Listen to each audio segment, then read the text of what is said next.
NASA के चंद्रमा को लेकर महत्वाकांक्षी अभियानों से सभी परिचित हैं। उसकी योजना में चंद्रमा पर पहली महिला भेजने के साथ ही लंबे समय तक इंसान को ठहराने की है।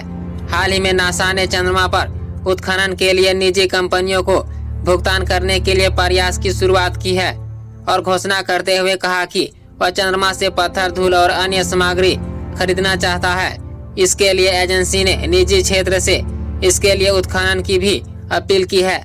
नासा के प्रशासन जिम ब्रिडेनस्टील ने एक ब्लॉग पोस्ट घोषणा का जिक्र करते हुए कहा कि उसकी योजना 1967 के समझौते का उल्लंघन नहीं करेगी, जिसके मुताबिक खगोलीय पिंड और अंतरिक्ष राष्ट्रीय अधिकार के दावों से मुक्त रहेंगे। इस प्रयास में उन कंपनियों के बारे में चर्चा की गई है जो चंद्रमा पर संसाधन का उत्खनन करने के लिए रोबोट भेजने की योजना बना रहे हैं। यह नासा के उन लक्षणों का हिस्सा है जिसे ब्रिडेनस्टील अंतरिक्ष में नॉर्थ ऑफ बिहेवियर कहते हैं। इससे चंद्रमा पर निजी उत्खनन को इजाजत मिलेगी, जिससे भविष्य में अंतरिक्ष यात्रा संबंधित अभियानों में मदद मिल सके।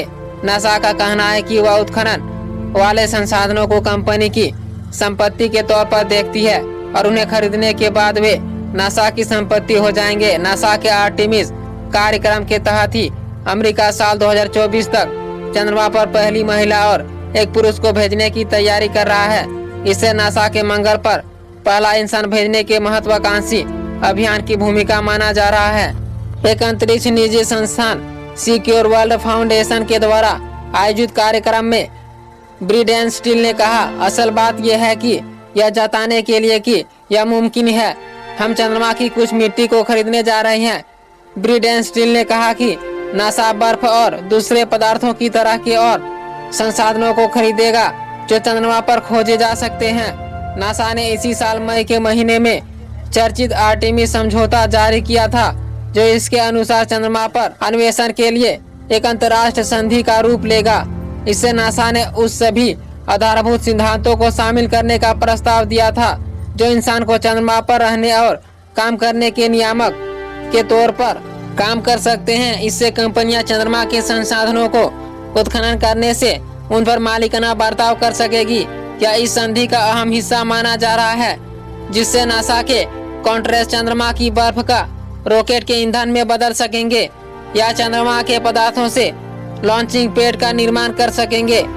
इतना ही नहीं, नासा ने यह प्रस्ताव भी दिया है कि वह सीमित मात्रा में चंद्रमा के संसाधन खरीदेगा और कंपनियों से अपने प्रस्ताव देने को भी कहा है। समझौते के मुताबिक चंद्रमा पर पत्थर और धूल का उत्खनन करने वाली कंपनी उसे बिना पृथ्वी पर लाए ही नासा को भेज सकेगी।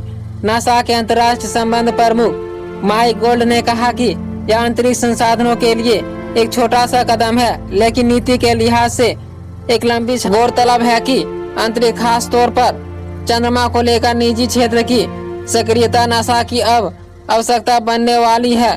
नासा ने पहले अंतरिक्ष प्रक्षेपण के कार्य को निजी क्षेत्र को सौंप दिया है। अब नासा अन्य शोध कार्य में अपना ध्यान केंद्रित करना चाहता है। आज की वीडियो में इतना ही। ऐसे ही अपडेट के लिए हमारे चैनल को लाइक करें, सब्सक्राइब करें और ज्यादा से ज्यादा शेयर करें। धन्यवाद।